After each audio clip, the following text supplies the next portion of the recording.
ചില പുസ്തകങ്ങൾ വായിച്ചു തീരും, പക്ഷേ ചില പുസ്തകങ്ങൾ നമ്മളിൽ തന്നെ ജീവിച്ചു തുടരും. ഒരിക്കൽ അത്തരമൊരനുഭവമാണ് എൻ മോഹനൻ ഈ കഥയിൽ പറഞ്ഞിരിക്കുന്നത്. വലിയ സംഭവങ്ങളൊന്നുമല്ല, പക്ഷേ ഓരോ ചെറിയ നിമിഷത്തിനും ഹൃദയം തകർക്കാനുള്ള ശക്തിയുണ്ട്.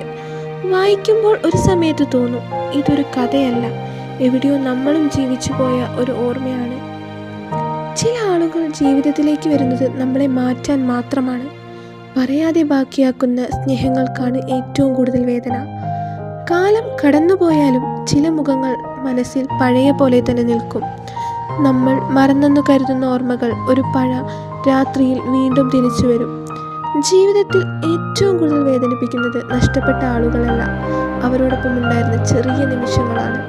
ഒരിക്കൽ വായിച്ചു കഴിഞ്ഞാൽ നിങ്ങളുടെ കണ്ണുകൾ അവസാന പേജ് കാണും, പക്ഷേ മനസ്സ് ആ കഥയിൽ നിന്ന് പുറത്തേക്ക് വരില്ല. കാരണം ചില കഥകൾക്ക് അവസാനമില്ല, അവ ഓർമ്മയ്ക്കായി നമ്മളിൽ തന്നെ ജീവിച്ചു കൊണ്ടിരിക്കും. നിങ്ങൾ ഒരിക്കലെങ്കിലും പ്രണയിച്ചിട്ടുണ്ടെങ്കിൽ നിങ്ങളുടെ മനസ്സിനെ ഇത് തൊടും.